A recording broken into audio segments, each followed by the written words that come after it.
আসসালামু আলাইকুম। আপনারা যারা মাইক্রোটিক রাউটার ব্যবহার করেন অর্থাৎ ইন্টারনেটের সাথে যারা জড়িত আছেন তারা মাইক্রোটিক রাউটার কি সেটা অবশ্য জানেন।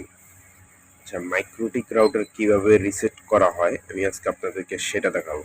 যেমন আমি একটা মাইক্রোটিক রাউটার নিলাম, এই যে আমার এই মাইক্রোটিক রাউটারটা, এটাতে একটু প্রবলেম হয়েছে যার কারণে আমি এটাকে এখন রিসেট করা প্রয়োজন হচ্ছে। অর্থাৎ রিসেট করলে আপনার বায়োডাটা যা ছিল এটাতে ডাটা যা আছে ইন টোটালের সেটিংস আমরা যেভাবে কনফিগার করে থাকি সেটা আর থাকবে না। নতুন করে এখন আমরা কনফিগার করতে পারবো।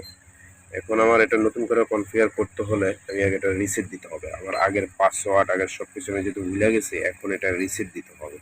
অর্থাৎ এটা রিসেট করতে হলে আমি কি করতে হবে, শুরুতে আমার এটা যে অ্যাডাপ্টারটা আছে পাওয়ার সাপ্লাই, আমি সেটা পাওয়ার দিয়ে কানেক্ট করে পাওয়ারটা দিয়ে দেওয়ার পরে যে দেখেন ওই যে একটা বাতি পাওয়ার, এই যে পাওয়ারের লেখা আসছে, পাওয়ারের একটা বাতি জ্বলতেছে আর বাকিগুলো এখন চালু হবে। মাইক্রোটিক রাউটারটা আসলে চালু হইতে একটু সময় লাগে, এটা আশা করি সবাই জানেন। আমার এটা একটা এসএফটি পোর্ট, দুইটা এসএফটি পোর্ট আছে MikroTik, SFT port MikroTik router.